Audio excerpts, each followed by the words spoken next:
Merci à tous. Je suis très touché par cette belle surprise. Et ensemble, nous allons aller plus loin. Je me réjouis de voir l'église pleine. Ce matin, nous avons rajouté des chaises. Comprenez mon fardeau, j'ai déjà la vision que l'année prochaine à Pâques, ça va être compliqué. Donc c'est pour cela qu'il faut qu'on construise rapidement. C'est pas une mouche qui m'a piqué, un truc comme ça qui m'est venu, c'est vraiment une direction de Dieu. Et donc, comme Dieu nous donne aussi l'intelligence, les personnes et la sagesse, pourquoi les autres devraient faire une opération immobilière que nous-mêmes, nous pouvons faire? C'est la raison pour laquelle nous avons décidé de ce que vous avez vu là, en faire une belle villa. Une villa de luxe, du moins luxe, en tout cas on va en mettre beaucoup de luxe, pour pouvoir avoir un bel apport pour construire la nouvelle salle. Je peux vous dire que la nouvelle salle, elle est déjà dans ma tête, je me promène déjà dedans, je sais déjà comment qu'elle sera, et Serge est vraiment avec moi dans cette vision. Alors voilà, j'ai dit à Serge, on ne fera jamais d'appel financier à l'église, pour la nouvelle construction. C'est par la foi. Ceux qui ont un cœur y mettent, mais on ne fera pas d'appel d'argent pour cette construction. Je crois que si cette vision vient de Dieu, Dieu va pourvoir. Amen. Voilà, soyez bénis en tout cas. Amen, je vais quand même prier. Père, je te demande de ta grâce maintenant sur ce message particulier de la résurrection, que ce matin encore tu puisses nous encourager. Que ce matin encore tu puisses parler à nos cœurs, Seigneur, et te manifester tout simplement par ta parole et réchauffer nos cœurs. Au nom de Jésus, nous te le demandons, Père. Amen. Amen. Soyez bénis. En tout cas, je voudrais saluer tous ceux qui nous ont rejoints ce matin. Il y a des nouveaux visages, il y en a qui nous rejoignent. Merci à Teddy, Sarah d'être venue. Merci à tout le monde, à ceux qui sont habitués à venir aussi. En tout cas, je ne veux oublier personne. Soyez tous les bienvenus et que Dieu vous bénisse au milieu de nous. Nous allons avoir tout à l'heure la distribution des versets bibliques pour ceux qui connaissent. Donc, nous allons offrir un verset biblique à tout le monde et il y en aura une petite dizaine qui pourront le lire s'ils le veulent. Nous faisons ça chaque Pâques, chaque année et souvent Dieu nous parle particulièrement au travers de ces versets. Alors ce matin, ce message est très, très important. Bibliquement, il est très important. Nous allons le voir ensemble. Nous sommes dans ce temps de Pâques. Alors, c'est important de comprendre que pour nous chrétiens, la Pâques, nous célébrons la résurrection de Jésus. Et je ferai simplement un petit détail en disant que nous écrivons la Pâques avec un S. Quand la Pâques est écrit avec S, ça signifie que c'est la résurrection de Jésus. Et lorsque Pâques s'écrit sans S, c'est le souvenir de la Pâques juive. Et ces deux Pâques vont ensemble. Une amène l'autre. Alors, l'origine de cette fête de Pâques, c'est 1500 ans avant Jésus-Christ. C'est, pour ceux qui ont vu le film avec Moïse et les 10 commandements, c'est lorsque Dieu va dire à Moïse, « Libère mon peuple de l'esclavage ». Et le mot Pâques veut dire cela en réalité. La traduction latine, c'est Pessac. Pessac veut dire passer outre, passer d'un état à un autre. Et lorsque Dieu va dire à Moïse de libérer le peuple, Pharaon va tenir tête, Dieu va envoyer les 10 fléaux, et à un moment, le dernier fléau, Dieu va dire, je vais envoyer l'ange exterminateur, et tous ceux qui mettront sur le linteau de leur porte le sang d'un agneau, l'ange exterminateur passera outre. Et vous vous souviendrez de ce jour qu'on appelle la Pâque. Et donc l'ange exterminateur est passé, et tous ceux qui avaient sur le linteau de leur porte la trace de sang, l'ange passait outre. Les autres, leur premier-né, mouraient. Et c'est en ce souvenir-là que Dieu va dire, vous devez vous souvenir et l'enseigner à vos enfants ce qui s'est passé. C'est que vous étiez esclaves et que maintenant vous êtes libres. Vous êtes passés d'un état d'esclavage à la liberté. C'est cela la Pâque. Amen. Ensuite, pendant tous ces siècles, on a célébré la Pâque, ce souvenir. Et lorsque Jésus est venu, il faut savoir que Jésus est mort à la Pâque. Le 14 Nissan, le jour où on sacrifiait les agneaux pour la fête de Pâques, les Juifs, Jésus est mort à cette date précise à la croix. C'est cela la Pâque. Et ensuite, 3 jours et 3 nuits après, Jésus est sorti du tombeau. C'est ce qui donne la force au message de l'Évangile, au message de la croix. La croix est un message qui est très important. Mais si on n'associe pas à la résurrection, le message est vain, nous dit l'apôtre Paul. Paul va nous dire, si Christ n'est pas ressuscité, notre prédication est donc vaine, et votre foi aussi est vaine. Comprenez l'importance de comprendre la résurrection? La résurrection veut dire qu'il y a un espoir pour ta vie. S'il n'y avait pas de résurrection, nous n'aurions pas d'espérance après la mort. Jésus est ressuscité des morts. Et les morts en Christ ressusciteront, nous dit la parole de Dieu. Et ces résurrections-là sont dues parce que Jésus est sorti du tombeau. Il a vaincu la mort. C'est important de comprendre que la mort, le roi des épouvantements, comme dit la Bible, n'a pas pu tenir Jésus. Jésus a vaincu la mort. Le plus grand ennemi, c'est la mort. Il a été vaincu par Jésus. D'ailleurs, Jésus, de son vivant, a vaincu la mort. Lazare, qui était mort depuis 4 jours, était en décomposition. Jésus l'a ressuscité. C'est important de comprendre ce matin que dans ce message de la résurrection de Pâques, il y a pour ta vie une possibilité de passer de là à là, de l'esclavage à la liberté, de la maladie à la santé, de la malédiction à la bénédiction. C'est important de comprendre que tout ce qui vient du mal doit rester dans le tombeau. Et la pierre doit être roulée. Je peux vous dire que je suis un témoin oculaire que le tombeau de Jésus est vide. Je l'ai visité. D'ailleurs, je vais refaire bientôt un voyage. Tu peux peut-être afficher cette photo. Donc, Jésus a été mis dans le jardin de la tombe. Voilà, ça c'est le tombeau de Jésus. Il était allongé là. Ça, c'est la réalité. Vous voyez, pour ceux qui ne veulent pas venir en Israël, voilà, vous avez déjà vu le jardin de la tombe. Tu peux mettre l'entrée. Donc, ce tombeau appartenait à Joseph d'Arimathée, un disciple de Jésus, qui n'avait pas participé. Lorsqu'on a voulu le mettre à mort, il était contre. Voilà, ça c'est l'endroit où Jésus a été mis. Maintenant, on va montrer l'endroit où Jésus a été crucifié, au mont Golgotha, appelé lieu du crâne. Bon, aujourd'hui on voit moins, mais là, ça ressemblait un petit peu à une tête de crâne, là. Vous voyez, bon, avec les années, l'érosion. Voilà, c'est pour cela qu'on appelait lieu du crâne. Jésus a été crucifié au-dessus. Ça, c'est les lieux historiques. Et juste à côté de ce lieu, donc, nous avons vu le jardin de la tombe. Et juste avant, Jésus était dans le jardin des Oliviers, lorsqu'il a prié, lorsqu'il était en agonie, en souffrance. Voilà, ça c'est le jardin des Oliviers, nous l'avons visité également. Il y a des arbres qui datent de plus de 2000 ans. C'est vraiment intéressant à voir, des oliviers. Voilà le jardin des Oliviers. Et Jésus nous dit, la parole de Dieu nous dit, qu'un jour Jésus va revenir sur le mont des Oliviers, là, sur la montagne des Oliviers. Voilà, ça c'est le mont des Oliviers. Jésus va revenir à cet endroit quand ce sera le moment. Alors ce matin, je voudrais que nous puissions lire ce passage dans Luc, chapitre 24, versets 13 à 34.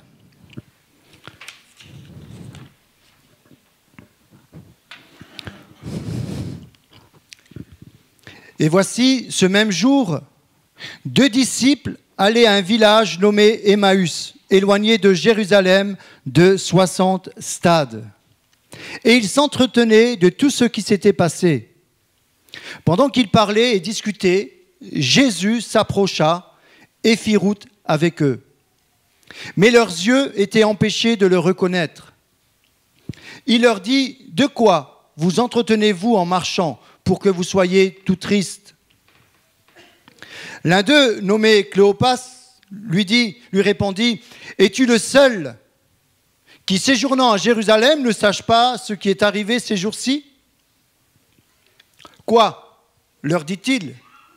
Et lui répondirent, « Ce qui est arrivé au sujet de Jésus de Nazareth, qui était un prophète puissant en œuvre et en parole devant Dieu et devant tout le peuple. Et comment les principaux sacrificateurs et nos magistrats l'ont livré pour le faire condamner à mort et l'ont crucifié. Nous espérions que ce serait lui qui délivrerait Israël. Mais avec tout cela, voici le 3e jour que ces choses se sont passées. Il est vrai que quelques femmes d'entre nous nous ont fort étonnés, s'étant rendues de grand matin au sépulcre, et n'ayant pas trouvé son corps, elles sont venues dire que des anges leur sont apparus et ont annoncé qu'il est vivant. Quelques-uns de ceux qui étaient avec nous sont allés au sépulcre et ils ont trouvé les choses comme les femmes l'avaient dit. Mais lui, ils ne l'ont point vu. Alors Jésus leur dit, « Ô homme, sans intelligence et dont le cœur est lent à croire tout ce qu'ont dit les prophètes, ne fallait-il pas que le Christ souffrit ces choses et qu'il entrât dans sa gloire ?» Et commençant par Moïse et par tous les prophètes, il leur expliqua dans toutes les Écritures ce qui le concernait. Lorsqu'ils furent près du village où ils allaient, il parut vouloir aller plus loin. Mais ils le pressèrent en disant « Reste avec nous, car le soir approche, le jour est sur son déclin. » Et il entra pour rester avec eux. Pendant qu'il était à table avec eux, il prit le pain. Et après avoir rendu grâce, il le rompit et leur donna. Alors leurs yeux s'ouvrirent et ils le reconnurent, mais il disparut de devant eux. Et ils se dirent l'un à l'autre, « Notre cœur ne brûlait-il pas au-dedans de nous lorsqu'il nous parlait en chemin et nous expliquait les Écritures ?» Se levant à l'heure même, ils retournèrent à Jérusalem et ils trouvèrent les 11 et ceux qui étaient avec eux assemblés. Se levant à l'heure même, ils se retournèrent à Jérusalem et ils trouvèrent les 11 et ceux qui étaient avec eux assemblés. Amen. Très intéressant ce passage. Malheureusement, les disciples n'avaient pas tilté. Jésus va annoncer plusieurs fois qu'il allait ressusciter. Mais ils n'ont pas retenu, n'y ont pas cru. C'est vrai que quand on vous dit qu'un mort revient à la vie, il faut déjà rentrer dans le domaine de la foi. Pourtant, Jésus leur a dit à plusieurs reprises. Jésus a fait des miracles au milieu d'eux. Il les a enseignés. Il leur a donné des exemples pour dire qu'il allait ressusciter. Mais voilà que maintenant, Jésus est mis à mort. Il est crucifié. Horrible crucifixion. L'espoir des disciples tombe. Il se dit, ainsi que tous les autres qui étaient devenus des sympathisants ou des disciples de Jésus, ils se disent, voilà, notre espoir, il n'y en a plus. On pensait que ça allait être lui qui allait nous délivrer des Romains, de l'occupation romaine. C'était brutal, c'était dur ce qui se passait. Leur espoir était dans ce Messie. On savait que Jésus était le Messie. Il y en a plusieurs qui venaient, qui se présentaient comme le Messie. Mais Jésus était le seul qui a ressuscité des morts, qui a fait tous ces miracles, toutes ces choses. Et qui a dit, je suis le chemin, la vérité et la vie, qu'il était la résurrection. Et voilà que tout l'espoir, les espoirs des disciples sont là. Maintenant, il est crucifié, ils sont décomposés. Peut-être ce matin, tu avais placé ta confiance en Dieu. Pour toi, Jésus est mort dans ta vie. Et parce qu'il est mort, parce qu'il est crucifié, tu as laissé tomber. Tu n'as plus d'espoir, parce que Jésus est à la croix. Ça a été le cas des disciples. Mais nous allons voir ensemble qu'il y a quelque chose qui s'est passé après. Donc ils sont là, premier jour, deuxième jour, troisième jour. Et voilà que le matin, les femmes, Marie de Magdala et d'autres, vont aller au sépulcre pour embaumer le corps de Jésus. Et là, ils voient la pierre qui a été roulée. Ils rentrent à l'intérieur, ils voient que le sépulcre est vide. La pierre a été roulée. La vie est sortie de la mort. Ça, c'est le message de Pâques pour ta vie. C'est ça le message. C'est que dans ta vie, il y a une pierre qui doit être roulée et que tout ce qui est mauvais doit rester et la vie sortir et se manifester. Ça, c'est la Pâques pour ta vie ce matin. Il regarde et là, qu'est-ce qui se passe? Il court l'annoncer aux disciples également d'Emmaüs. Ces disciples d'Emmaüs, je soupçonne, mais ça c'est mon interprétation, qu'ils étaient chez la mère de Marc, ou Pierre, lorsqu'il était en prison, qui est sorti, a été chez la mère de Marc, parce qu'il y avait un endroit de prière, il y avait une cellule de prière chez la maman de Marc. Sans doute que les disciples d'Emmaüs étaient chez Marc, mais qu'importe, ils étaient réunis en tout cas. Les 11 aussi étaient réunis. Et là, ces femmes viennent et disent, il est ressuscité. Parce que Jésus, dès le matin, s'est présenté à Marie de Magdala, sortant du tombeau. Elle le voit, pensant que c'était le jardinier. Et Jésus, lui, elle va reconnaître que c'est Jésus, en fait. Et là, elle va courir le dire à ses disciples. Et là, ses disciples ne croient pas. N'y croient pas encore. Le tombeau est vide, ces femmes sont là, ils les connaissent, ils ont suivi Jésus depuis tout un temps. Et ils ne croient pas ce que les femmes racontent. Et là, Jean commence à courir. Après Pierre, ils font la course tous les deux. Ils vont au tombeau. Et là, ils se rendent compte que le tombeau est vide. Et là, ils commencent à se dire. Ils vont se réunir, les 11, et ils vont se dire, mais effectivement, il est ressuscité, mais il nous en avait parlé. Mais le Saint-Esprit n'avait pas été encore répandu sur eux. Ils étaient tellement fixés sur l'idée que le Messie allait renverser le pouvoir des Romains par la force, qui ne s'attendaient pas à cette résurrection. Et là, ils commencent à se dire, mais allez, on se réunit les 11. Et là, ok, il est ressuscité. Alors ils commencent à réfléchir. Et là, je vais maintenant dans ce passage, le contexte. Je vous ai parlé de cela parce que le passage des disciples d'Emmaüs nous parle de cela, que les disciples étaient réunis et les autres également. J'ai eu ça ce matin dans la prière, c'est pour ça que j'insiste de cette façon-là. En réalité, nous voyons ces deux disciples d'Emmaüs. Imaginez la scène. Ces deux disciples étaient disciples de Jésus. Ils mettaient en pratique l'enseignement et ils étaient là, ils ont vu la scène, ils ont entendu que les femmes ont dit qu'il est ressuscité, mais ils n'y ont pas cru. Et ils sont repartis à Emmaüs, un village qui était à 11 km environ. Imaginez-vous, ces disciples qui au départ étaient pleins d'espoir, sont là, la tête baissée, retournant chez eux,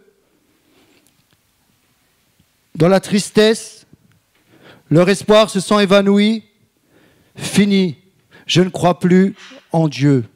J'ai été déçu, on croyait que c'était Jésus qui allait venir, il avait fait du bien, il a fait des miracles, il a fait plein de choses, mais maintenant il est parti et on ne sait plus quoi faire. Peut-être ce matin, et c'était la pensée que j'avais tout à l'heure, peut-être tu as fait ce chemin à l'inverse de Jérusalem. Jérusalem veut dire la ville de paix. Tu es reparti vers Emmaüs, avec la tristesse, avec simplement cette réalité que dans ta vie, Jésus est mort. Il n'est pas là. Ça a été le cas des disciples. Ils étaient là dans la tristesse. Pour eux, voilà. Maintenant, on va retourner à nos activités, on va retourner à tout ce qu'on fait, on n'a plus d'espoir. Et là, voilà le miracle de ce matin. Un inconnu vient avec eux et trace la route avec eux. Et il parle avec eux, et ces deux disciples vont parler avec Jésus, ne sachant pas que c'est lui, et ils vont dire à Jésus, « Es-tu le seul ?» Jésus dit, qu'est-ce qui se passe? « Es-tu le seul qui ne sait pas ce qui s'est passé ?» Et es-tu le seul? Souvent dans nos problèmes, nous disons à Jésus ou à Dieu, tu es le seul qui ne sait même pas ce que je vis. Ils vont dire à Jésus, es-tu le seul qui ne sait pas ce que je vis? Nous le disions la semaine dernière, dans la barque, les disciples vont dire à Jésus aussi un reproche. Ne t'inquiètes-tu pas de ce que nous périssons? Comme si Jésus ne sait pas ce que tu vis. Comme si Jésus dort dans ta vie. Alors Jésus, il rentre dans le jeu. Il dit, mais qu'est-ce qui se passe? Quoi? Avec un point d'interrogation, nous avons vu. Il va répondre, quoi? Qu'est-ce qui se passe? Et là, les disciples d'Emmaüs vont dire, mais on avait placé notre espoir en lui. Nous pensons que ce soit lui qui allait nous délivrer du pouvoir des Romains. Mais Jésus lui dit, mais... Et il va plus loin avec eux. Et à un moment, ils arrivent à Emmaüs. Et Jésus fait comme s'il allait plus loin. Et les disciples d'Emmaüs vont l'arrêter. Il dit, reste là. Reste avec nous. Reste avec nous, Jésus. Premier point dans ta vie. Si tu ne demandes pas à Jésus de rester avec toi dans ta maison, il va tracer sa route. Hein. Si tu l'arrêtes, il va s'arrêter. Si tu le laisses partir, Jésus, il va partir. Et tu ne pourras pas mettre la faute à l'église ou à qui que tu veux. Hein. Si tu veux voir Jésus dans ta vie, tu l'arrêtes dans ta vie. Et tu lui dis, viens dans ma maison, viens. Et Jésus, il vient. Jésus est venu dans sa maison, dans leur maison. Et là,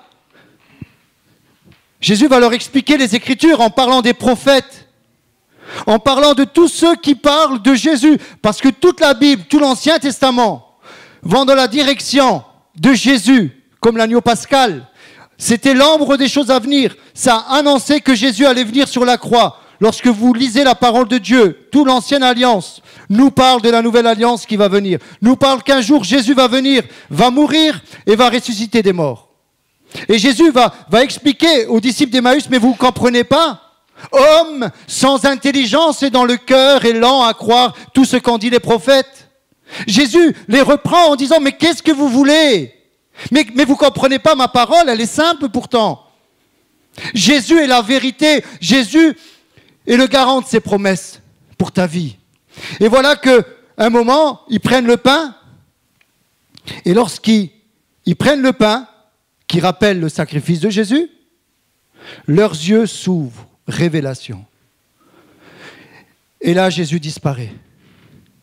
Ce matin, nous avons rappelé au travers du pain et du vin la mort et le corps et son sang qui a été versé pour chacun d'entre nous. Et c'est à ce moment-là que les disciples d'Emmaüs vont ouvrir les yeux et vont avoir cette révélation que Jésus est réellement ressuscité, que Jésus est réellement avec eux dans leurs discussions, lorsqu'ils sont fatigués, lorsqu'ils sont dans des situations désespérables. Jésus est avec eux. Jésus est au courant de leur discussion. En fait, ce matin, j'aimerais te dire que Jésus il marche à côté de toi, mais tu ne le sais pas. Jésus connaît tes discussions. Jésus te dit même, mais de quoi tu t'entretiens? Qu'est-ce que tu veux dans ta vie que je te fasse? Mais Jésus te laisse. Il te laisse libre de choisir. Et là, lorsque les disciples d'Emmaüs ont cette révélation que leur cœur, que leurs yeux s'ouvrent sur la réalité, sur le pain, ils étaient fatigués, 11 km à pied. Ça use les souliers, comme dit la chanson. Imaginez, ce n'était pas des belles routes comme vous avez là quand vous faites vos randonnées. Hein. 11 km, fatigués. Ils arrivent à Emmaüs, fatigués. Imaginez. Alors vous savez, quand on est triste, c'est encore plus lent. Quand on est guette, ça va plus vite. Imaginez les petits amoureux là, ils sont tout guettes, ils marchent tellement vite. Mais quand vous êtes triste, les disciples d'Emmaüs, je pense que les 11 km, il fallait du temps pour les avoir. Ils sont là, oui, mais c'était lui, on pensait que Jésus était vivant, on pensait que Jésus répondait à nos prières, on pensait que Jésus, paf, il se prend un poteau, parce qu'ils étaient tellement dans leur pensée. Mais essayez de visualiser la scène, mais c'est une réalité, ils étaient, excusez-moi le terme, dégoûtés de la vie. Ça se dit. Ils étaient deg, quoi, comme disent les jeunes. Mais réellement, leurs pieds étaient lourds. Ils n'étaient pas loin de la dépression. Mais ça, je ne peux pas le dire complètement. Mais en tout cas, Ils n'avaient plus de pression. Et là, ils arrivent chez eux, fatigués. Ils n'en peuvent plus. Peut-être c'est ton cas ce matin. Peut-être tu n'en peux plus. Peut-être tu es fatigué. Et peut-être tu n'as plus de force. Alors imaginez ces disciples d'Emmaüs. Ils arrivent, fatigués, ils s'assoient, ils se lavent les pieds, ils se disent, bon, on va aller faire une bonne nuit de repos. Et là, tout d'un coup, ils ont la révélation de qui est Jésus, et il dit à son copain Cléopas, allez, viens, on y retourne. Du coup, ils sont plus fatigués. Parce qu'ils ont eu la révélation de Jésus, ils sont plus fatigués. Et ils reprennent, allez, dépêche-toi, on n'a plus de temps à perdre. Et là, ils vont marcher vite. Parce qu'ils ont eu la révélation de Jésus. Si tu n'as pas la révélation de Jésus, tu es un religieux ce matin. Et je comprends que tu es fatigué, et je comprends que tu n'as pas envie de venir au culte et rendre gloire à Dieu. Mais c'est normal, reste à la maison. Si tu viens ici pour dormir, reste à la maison. Tu es mieux dans ton lit, franchement. Si vous venez à l'église sans comprendre que Jésus est réellement au milieu de nous, ça ne sert à rien de venir. Si vous venez à l'église simplement pour avoir la bénédiction comme des mendiants, restez à la maison, il vous bénira aussi chez vous. Mais si vous venez, comme ce matin, lui rendre un culte, lui rendre la gloire, Dieu se réjouit. Dieu se réjouit au milieu de la louange de son peuple. Dieu est dans la joie. Il dit, mon peuple est réuni pour moi, pour me rendre gloire à moi, pas à l'homme. Mais Dieu se réjouit. C'est la Bible qui nous le dit. Nos louanges de ce matin. Je bénis vraiment Dieu pour cette équipe de louanges qui nous amène toujours de plus en plus haut. La Bible dit que Dieu prend nos louanges, nos prières, nos chants ce matin dans des coupes d'or et sont devant le trône de Dieu comme un bon parfum. C'est ça le but de venir rendre un culte à Dieu. Et ce matin, nous célébrons. Alors peut-être, tu n'as plus d'espoir. Peut-être tu es fatigué, ok, ça se comprend. Mais si tu n'as pas la révélation de qui est Jésus dans ta vie, tu resteras fatigué et tu ne reprendras pas la route. Et c'était ce matin la parole que j'avais. La tristesse, tes difficultés t'empêchent de reprendre le chemin vers Jésus. Viens à ses pieds, demande ce nouveau rafraîchissement, cette nouvelle révélation de Jésus et reprends la route. Reprends la route quand tu sais que Jésus est dans ton cœur. Les disciples vont dire, notre cœur ne brûlait-il pas au-dedans de nous quand il nous parlait des Écritures ? Lorsque Jésus te parle, ton cœur il brûle. Lorsque la religion te parle, ton cœur est froid. Mais lorsque Jésus commence à te parler, ton cœur commence à se réchauffer. Et là, tu commences à sentir une présence. Tu commences à sentir une présence t'envahir. Et là, tu te dis, mais il y a quelque chose là. Qui a déjà vécu cette présence du Saint-Esprit ? Est-ce qu'il y en a ce matin au milieu de nous ? Je ne suis pas le seul. Lorsque tu pries sincèrement de tout ton cœur, Jésus est à côté de toi. Peut-être tu ne le vois pas, mais il est là. Et il t'écoute quand tu parles. Très rapidement, je l'ai souvent donné, ce témoignage. C'était au début de ma conversion. Et mon père, je pense qu'il connaît ce témoignage. C'était tout au début. J'avais l'impression que Dieu ne s'occupait pas de moi. Pourtant, j'étais sincère. J'étais tout feu, tout flamme. J'étais comme les disciples, mais en revenant d'Emmaüs sur Jérusalem. Donc, j'avais la patate, comme on dit. Et j'étais sincère. Je venais aux réunions, j'étais sincère. Mais j'avais l'impression que rien ne se passait. J'étais pourtant sincère. Et là, j'étais dans ma chambre. Je rentrais de discothèque. Hein, François, tu te rappelles à l'époque ? J'avais un autre style, hein, les cheveux longs et tout. C'est ma petite sœur. Hein. Merci d'être venu avec Lilo. Merci Mario, ta fille. Soyez les bienvenus. Et je me souviens, je revenais de boîte. J'étais le genre de gars à être en boîte, un peu comme les sardines, tu sais, toutes serrées là. Et je suis venu, j'étais là, et je prie Dieu. Je dis Dieu, mais j'étais sincère. Je lui ai dit, mais pourquoi tu fais du favoritisme ? Tout simplement. J'ai dit à Dieu, pourquoi tu fais du favoritisme ? Moi, on m'a dit que lorsqu'on te priait de tout son cœur, tu répondais, mais moi, je te prie, tu connais mon cœur, je viens à l'église, je fais ce qu'il faut faire, j'essaye de lire la Bible, même si je ne comprends pas grand-chose, mais je suis sincère. Pourquoi tu ne t'occupes pas de moi ? Pourquoi tu t'occupes des autres quand j'entends des témoignages ? Oui, Dieu a fait ça dans ma vie, Dieu a fait ça dans ma vie. Et moi, je dis, j'ai rien qui se passe. Alors je dis, Dieu, tu fais du favoritisme. Et j'étais me coucher, comme ça. Je faisais, ça se dit la gueule ? Ça se dit ou pas ? Je t'ai vexé, quoi. Je t'ai vexé. Le lendemain, tu rigoles pas, tu connais toi. Le lendemain, je vais à l'église.